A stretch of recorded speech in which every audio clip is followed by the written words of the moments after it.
December 31st, 2025. The last day. And what's building in the atmosphere right now will make January completely different from any month you've experienced before. Here's what you need to know immediately. A pattern shift so extreme, it's rewriting forecast models in real time. Temperatures swinging 15 to 25 degrees above normal across half the country. But there's a critical window at minute 4 where everything changes. Let me be direct about what's happening in the next 90 minutes, because what you do right now could save your life or someone you love. Dangerous snow squalls are forming across the Midwest. If you're planning to drive anywhere in the Ohio Valley, Pennsylvania, Western New York in the next 2 hours, listen carefully. These aren't normal snow showers. These are convective snow bursts that develop with the intensity of summer thunderstorms. Visibility drops from 10 miles to 0 in under 60 seconds. Roads that look clear suddenly become whiteout zones where you can't see your own hood. 5 p.m. Central Time, Chicago. That's when this starts. A sharp line of intense snow. Fort Wayne gets hit next. Southwestern Detroit follows. Cleveland and northeastern Ohio get the worst of it. Here's what nobody tells you about snow squalls. You think I've driven in snow before, I'll be fine. But this is different. Highway traffic at 70 miles per hour. Suddenly zero visibility. Your brain can't process it fast enough. Brake lights ahead disappearing into white. Then you're part of a chain reaction crash. This happens every winter. Multiple vehicle pileups, fatalities, people who thought they could handle it. Columbus at midnight. Pittsburgh at midnight. Indianapolis gets rain turning to snow, then flash freezing into black ice. All while people are driving home from New Year's Eve celebrations. If you're in these areas and you're planning to travel tonight, please reconsider. Please. Your family wants you home safe more than they want you at any party. Charleston, West Virginia gets hit between 4 and 5 a.m. Then something unexpected happens. The system doesn't die. It intensifies, taps into Atlantic moisture. Cape Cod, Boston, coastal Maine suddenly facing 6 to 10 inches of snow. But all of that is secondary to what's happening over the Great Lakes right now. Imagine living in an area where you already have 2 feet of snow on the ground. Now imagine adding another 23 inches in 72 hours. That's the reality for some communities south of Buffalo.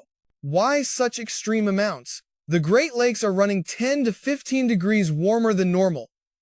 Arctic air is passing over this warm water. The temperature difference exceeds 40 degrees. That creates a snow-producing machine that doesn't shut off. Western New York, 14 to 23 additional inches depending on where bands set up. West of Toronto, 13 inches. Northern Lower Michigan, 8 to 12 inches. Upper Peninsula, over 15 inches. If you live in these areas, you know the drill. But this event is more intense than usual. More persistent. Higher totals. Now the cold. And I need you to understand, this isn't just about being uncomfortable. 0 degrees in Milwaukee tomorrow morning. 0 in Madison. 0 or below in Minneapolis. -5 in northern Minnesota. Then add wind. -20 wind chill. -25. -30. At -20 wind chill, exposed skin freezes in under 10 minutes. Not frostbite in an hour. Freezing in 10 minutes. If you're thinking about shoveling snow tomorrow in this cold, please be careful. Heart attacks spike during snow shoveling in extreme cold. The combination of physical exertion, breathing freezing air, and cold-induced blood vessel constriction is dangerous. Especially if you're over 50, have any heart history, or haven't been physically active. Take breaks every 10 minutes. Watch for warning signs. Chest discomfort, unusual shortness of breath, dizziness, nausea. If you feel any of these, stop immediately and get inside. And if you suffer from sinus problems, migraines, or joint pain, the next 72 hours are going to be rough. These extreme pressure changes and temperature swings trigger real physical responses. This isn't in your head. This is atmospheric pressure affecting your body. Start preventive care now. Saline nasal rinses. Stay hydrated. Anti-inflammatory medication if your doctor approves.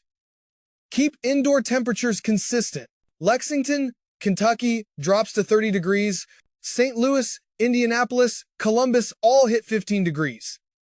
Any wet surface from tonight's precipitation becomes ice.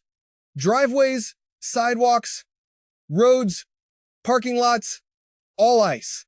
Now here's where things get strange. While the east freezes, Southern California is about to get hammered by tropical level moisture. An atmospheric river, essentially a river of moisture in the sky, is targeting the coast. 2 to 4 inches of rain in 12 hours. 6 to 8 inches possible in mountains. But it's not just the amount, it's where it's falling.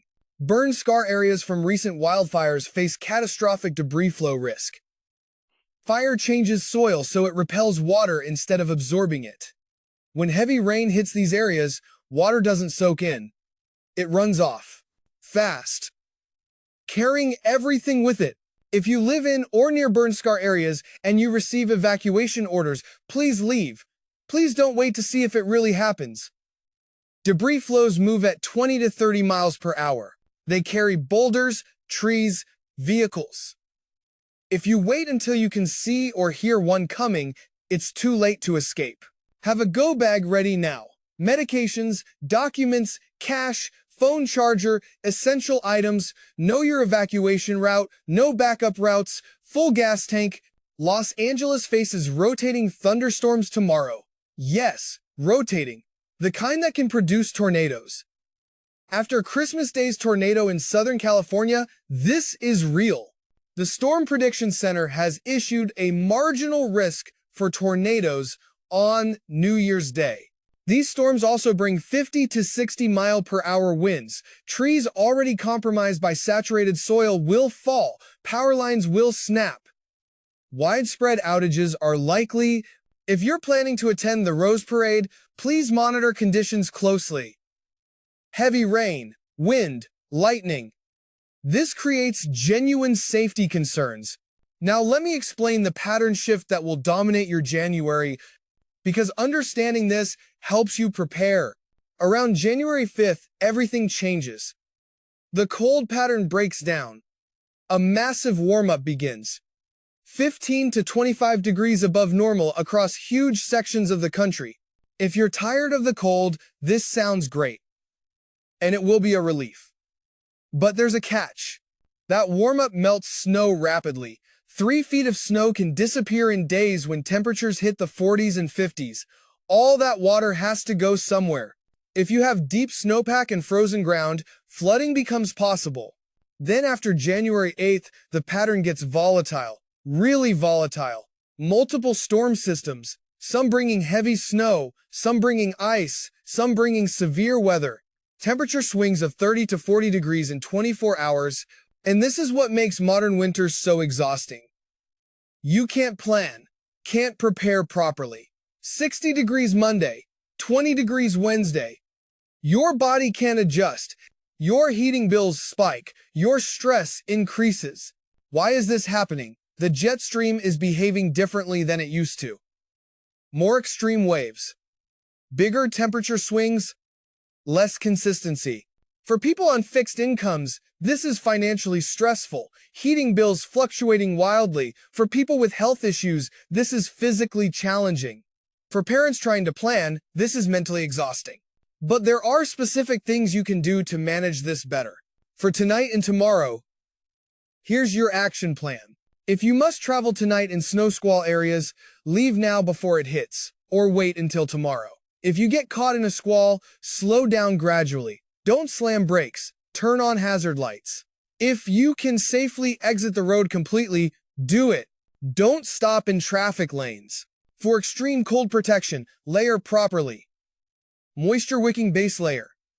Insulating middle layer. Windproof outer layer. Cover all exposed skin. Limit outdoor time. Check on elderly neighbors, they're most vulnerable. For snow removal, if you must shovel, take it slow. Shovel small amounts, take breaks every 10 minutes, stay hydrated, watch for warning signs. Better yet, hire someone or use a snowblower. For Great Lakes residents, stock up today. 72 hours of supplies minimum. Food, water, medications, pet food. Once those lake effect bands lock in, you may not be able to get out for days. For California residents, if evacuation orders come, leave immediately. Have go bags ready. Know your routes. Full gas tank. Don't wait. For power outages, charge everything now. Have flashlights ready. Know where your manual can opener is. If you use medical equipment requiring power, have backup plans. Now, here's what you need to understand about lake effect snow. Because if you live in these areas, this knowledge helps. Lake effect happens when cold air passes over warm, open water. The Great Lakes are still warm, 30s to low 40s. Arctic air is near zero. That temperature difference creates instability. Moisture evaporates from the lake. Snow bands form. These bands are narrow, 10 to 30 miles wide. They can sit in the same spot for days. If you're under a band, you get buried. If you're 5 miles away, you might see flurries. That's why your neighbor might get 3 feet while you get 3 inches. It's not bad forecasting. It's the nature of lake effect. The Great Lakes aren't frozen because they hold enormous heat. They absorbed warmth all summer and fall. That heat releases slowly through winter. As lakes freeze over, lake effect decreases because the moisture source gets cut off. For atmospheric rivers in California, think of them as rivers of moisture flowing through the sky. They originate from tropical areas, often near Hawaii. Strong winds channel this moisture toward the coast. When this moisture hits mountains, it's forced upward.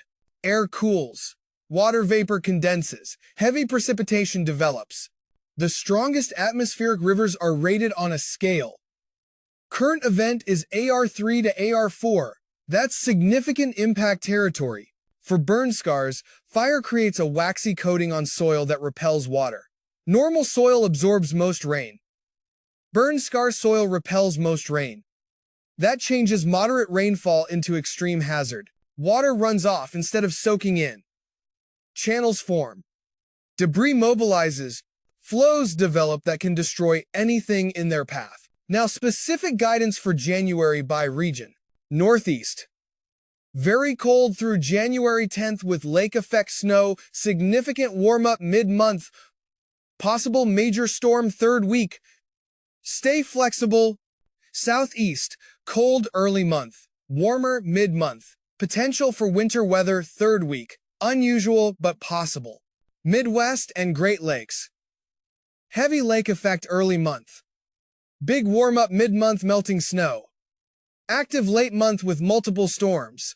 Deep south, early cold snaps. Mid-month warm-up with severe weather potential. Late month ice potential northern areas. West Coast. Continued wet weather early to mid-month. Drying trend late month. Mountain snow improves late January. Plains, early cold. Mid-month warm-up. Late month storms and temperature swings. For health management during this volatility. Sinus sufferers. Start saline rinses now. Stay hydrated. Humidify indoor air. Track pressure changes to anticipate symptoms. Migraine sufferers. Have rescue medications ready. Avoid other triggers during weather changes. Track patterns to anticipate bad days. Joint pain, stay active. Heat therapy helps.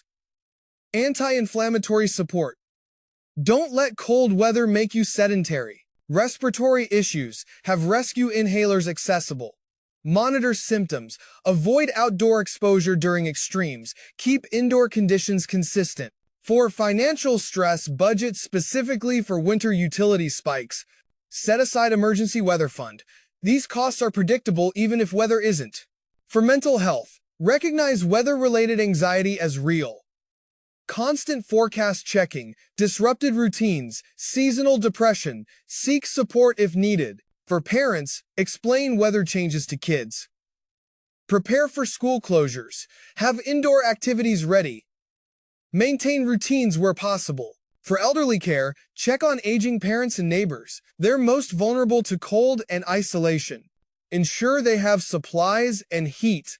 For pet owners, outdoor time must be limited in extreme cold. Paws need protection from ice and salt. Indoor cats might need extra warmth. Fresh water always available. For homeowners, prevent pipe freezing by letting faucets drip during extreme cold. Know where main water shutoff is. Clear snow from vents and exhaust pipes. Check heating system. For renters, landlords are responsible for heat. Document if heat is inadequate. Know your rights. Have backup heating if allowed.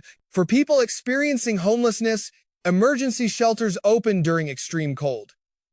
Find nearest warming center.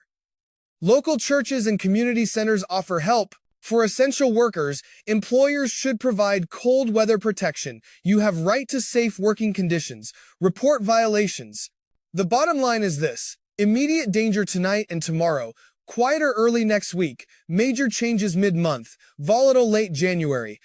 You can't control the weather, but you can control your preparation. You can control your response. Check on neighbors, especially elderly, especially those living alone. A quick call or text could save a life. Stock up on essentials. Not panic buying. Reasonable preparation. Stay informed. Multiple sources. Local news. Weather radio. Official alerts. Stay flexible. Plans may need to change. That's okay. Stay safe. That's what matters most. For those dealing with winter depression, remember, this isn't forever. Spring will come. Days are already getting longer. Light therapy helps. Community connection helps. You're not alone.